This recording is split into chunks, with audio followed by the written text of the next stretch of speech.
I guess everyone is still coming from their break. But because we're running out of time, we'll just get started. And hi, John. Hello. So first time in Seoul? Absolutely, yeah. My first time. It's very exciting. How do you like it so far? It's been cool. I've not got a chance to do a lot of things, but I did get to see a beautiful palace yesterday and enjoying some of the local cuisine and just hoping to really get to see more too. Great. Well, thank you for being here today. And because we only have 25 minutes to cover all the questions I prepared today, and hopefully this question reflect what audience here today would like to hear as well. I'll jump right into the questions. So today we will have session into 3 different parts. First will be founding Tinder, how first Tinder got started.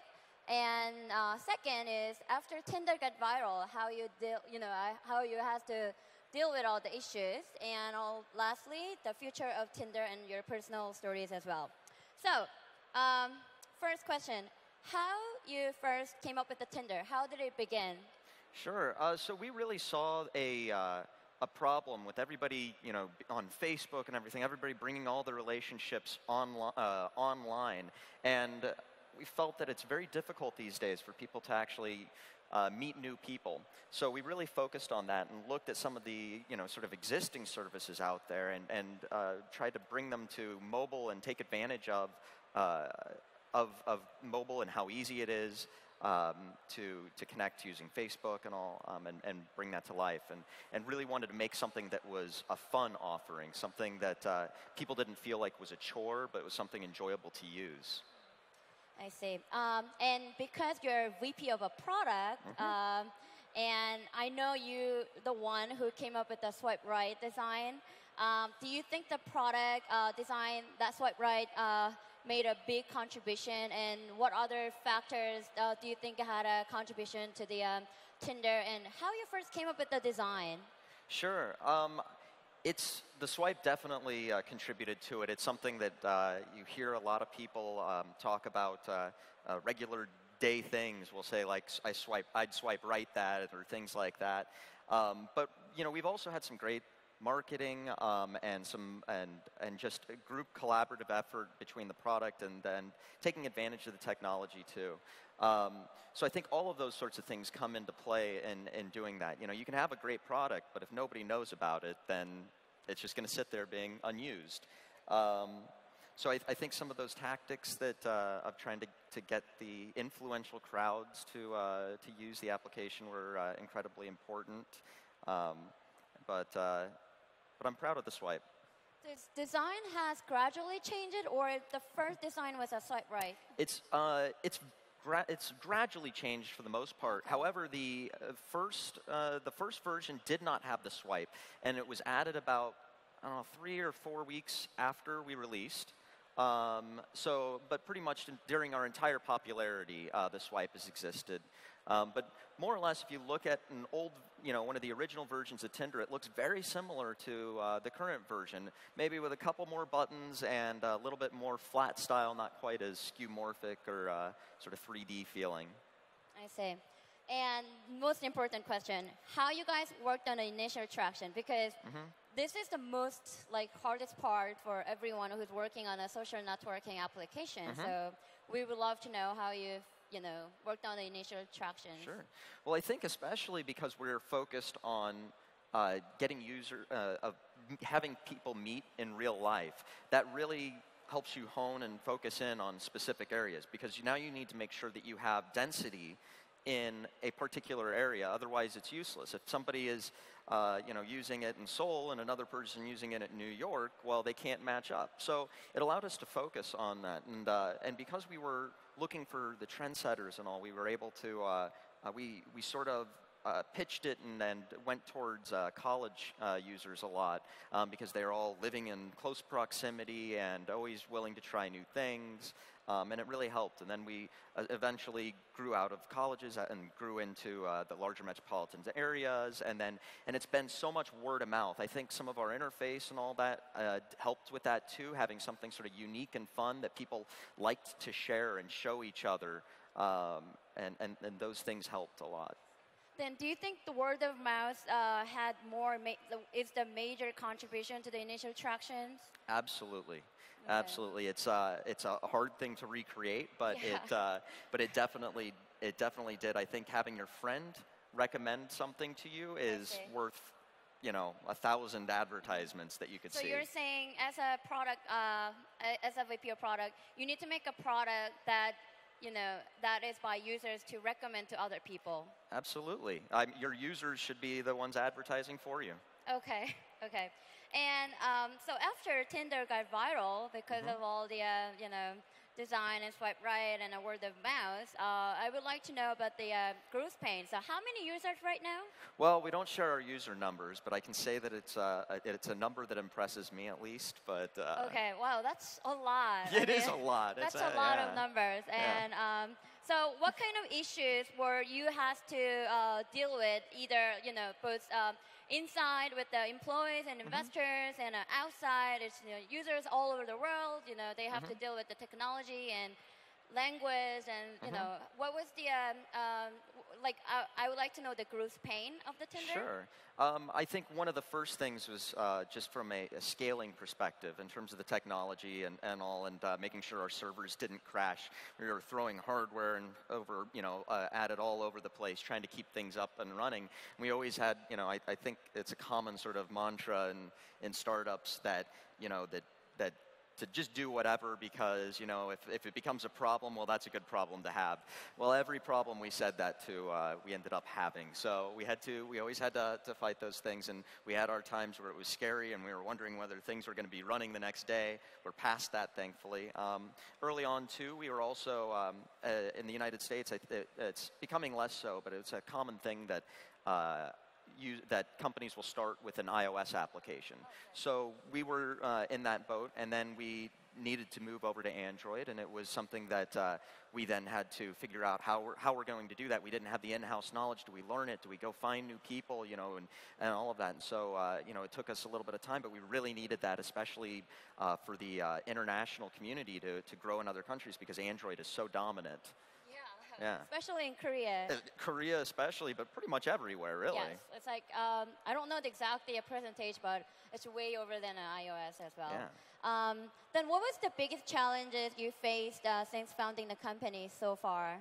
The biggest challenges have just been is just trying to make sure that we're pushing it along the same way. We have more people coming into the company, and trying to make sure everybody knows what the vision is, and executing upon that, and then growing in new markets. I think those are our biggest challenges, and that we have to put on different hats and all the time, but also now sort of trying to relieve ourselves of some of those hats and delegate and to people who are experts in those things.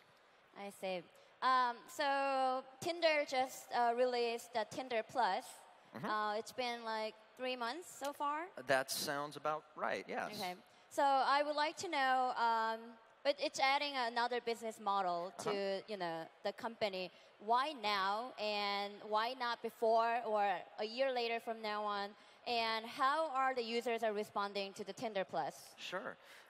Tinder Plus, our subscription option, which provides ability to change location and give people the ability to rewind. It's doing very well. Users seem to like it a lot. It's doing better than we had expected. And in terms of right now, it's why not, I suppose. We are a company, and we are always looking for revenue in the future. And before, we were very, very focused on user growth and user acquisition. So, but now that we have more bandwidth and we're a little bit more mature, we're now taking on the other challenges. Okay. Then can you share with us where Tinder is heading to?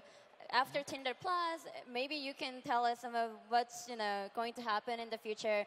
And so in the broad perspective as a company, what's the company is heading to? Sure. And my second question would be, you guys just launched Tinder Korea last night. And what does that mean, how you're going to focus in Seoul and like Korean market as well? Sure. So we have a lot of features and things that we plan to bring for both our normal free use, because Tinder still remains to be free, but then in addition, adding additional things that will help our Plus users, because we really want to take care of them. We see the application sort of split up into two things, or sort of discovery, finding new people and making that more and more relevant and trying to reveal people that are most interesting to you.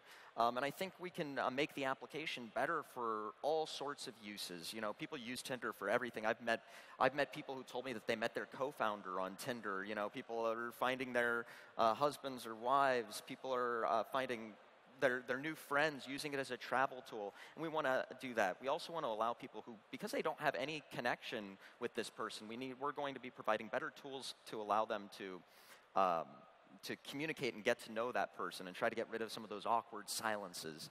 I think it's a little bit different situation than many other sort of normal chatting apps. In terms of South Korea, we're really excited to make a concerted effort here.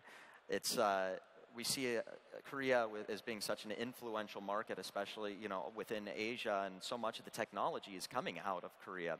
So it's an interesting place for us to go, and I think that we'll be examining.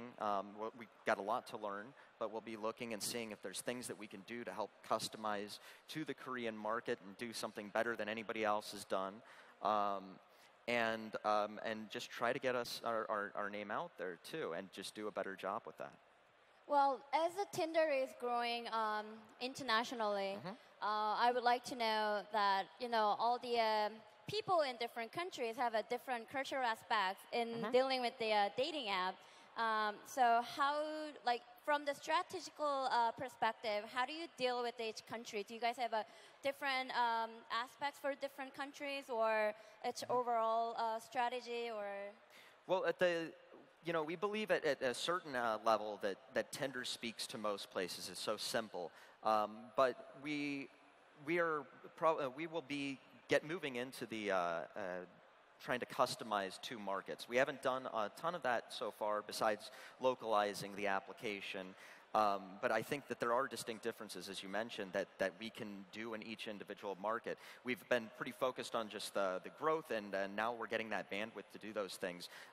Previously, I think it's been more of our marketing efforts and all that have been sort of customized to the markets that we've tried to enter. Okay. And as a role of VPO product, what is the most important thing that you consider and how you come up with the decision for a product?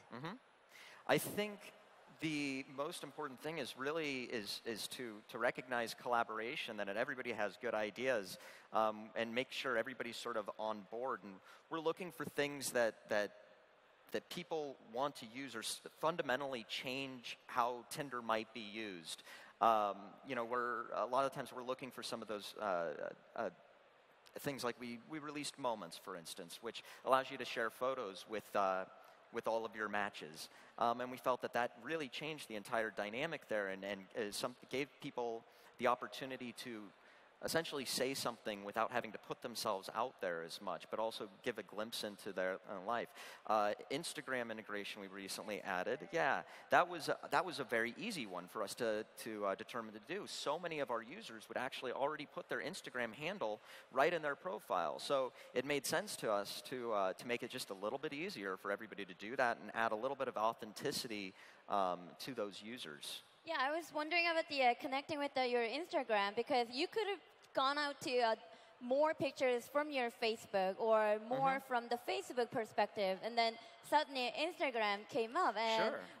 What was the top priority that you made a decision with going with the Instagram instead of other alternatives? Yeah, so I think Instagram has sort of become the de facto sharing place of the moments of your life, essentially. And so we really wanted to integrate that, because not only do we want pictures, before we had pictures that are supposed to be primarily sort of profile photos, just pictures of yourself, but you can learn so much from the things that people do and the things that people are taking pictures of, because those are the things they're interested in. It's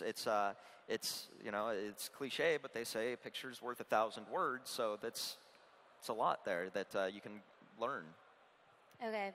I went to the website and I clicked on a job, and I watched the video, and that's very inspirational. And people, I mean, employees, everyone who's working at Tinder are so fully motivated from the video, obviously.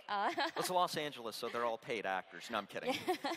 So what is the value of the company culture? I'm sure executive level team are working so hard to build a great company value.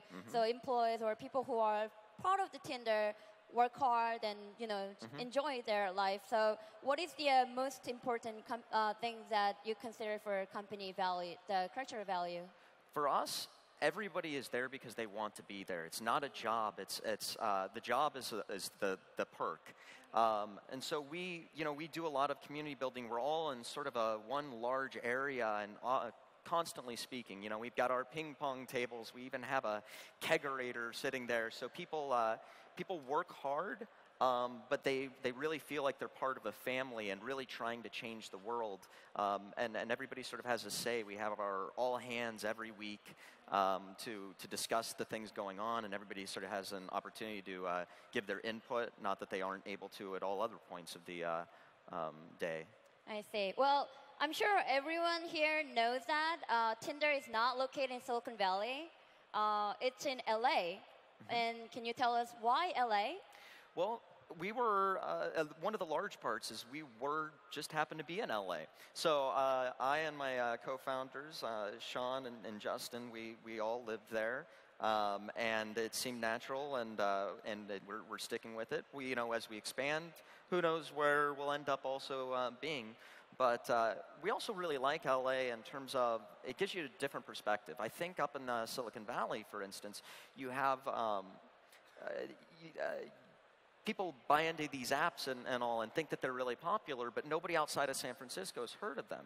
And so it's sort of hard to gauge what people want when you're sort of immersed in that culture. Being in LA, I think we get, not necessarily the most normal surroundings, but we have something outside of the tech industry. It's not everybody that you're walking down the street and seeing is involved in tech. So you get to see a little bit more of a real picture of users. Because audience here today are highly interested in startups and building their own company, and in order to found the company, hiring is the most important thing as a co-founders or executive level people. So we would like to, me personally too, we would like to hear the tips or your experience of hiring process. It is extremely important for building your company. So what do you have anything to share with us, your experience in terms of hiring and tips as well? I think maybe they're common sense, but I think a couple of the things are to just really find people who are passionate and see your vision, because that's why they're going to work hard. They're not going to work hard because of the money. They're going to work hard if they feel like they're going to be doing something and changing the world with you. In addition, I think you have to look at your own network. They're the people that you have with you and all. That's when they're able to pull people in, that's going to be the best. Those people have already know each other. They have a relationship, and they're already going to be ready to collaborate. And so I think that's a very important thing to look for, and trying to make a community where the people who are working for you want to bring in other people. And I would like to jump into the questions from the users of Tinder. Oh my. So I posted on my Facebook that asking, my friends or connections that I'll be moderating a session with Tinder co-founder. So do you have any question to ask? And there are two main questions that I got. One of them is, related to the issues with the fake users. Other dating apps support the filtering system, either from company or maybe they built within the system to make sure user is getting matches that switch them. Maybe they're qualified, the real people. What is Tinder's strategy or plan to respond to this, trend, or how are you dealing with the fake users? Sure, I think there's a lot of different things we're doing. You know, from the very start, that is why we chose Facebook, is to add a little bit more of authenticity. That's just one layer, though. You know, now that we've added Instagram, that acts as another layer. So anytime you see that, you can get a better idea for who they are. It becomes harder and harder to fake that, and especially if you have mutual friends that show up from Facebook and all, then you can go and ask people about it. But besides that, we're also constantly monitoring the system ourselves. We have you know, intelligence back there, which is looking for fake users.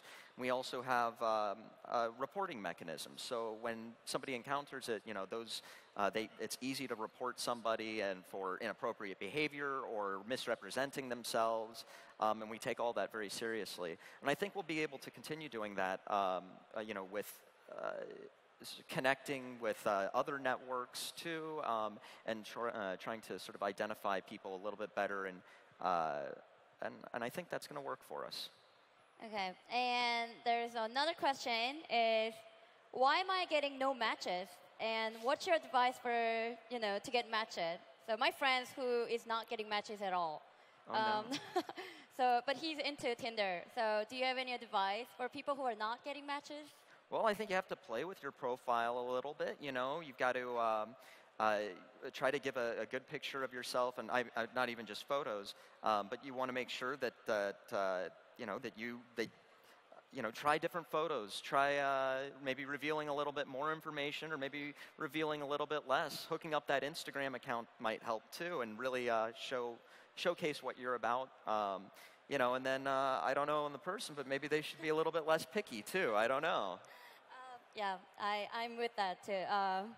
And lastly, what are your advices for entrepreneurs here in general? And also, second, the people who are working on dating app.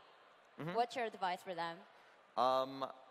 I would say that to stick with it and try to go for that dream. It's I feel like there's so much more ground to be made, and there's so much room to shape the world and find, if you are having a hard time being inspired, you know, look for other people or other companies to be inspired by and to keep you going, because none of this is going to happen without one of us making it.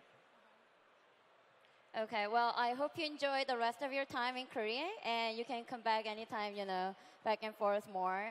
Thank you. Ladies and gentlemen, please give a big applause to Jonathan today. Thank you. Thank you. Thank you.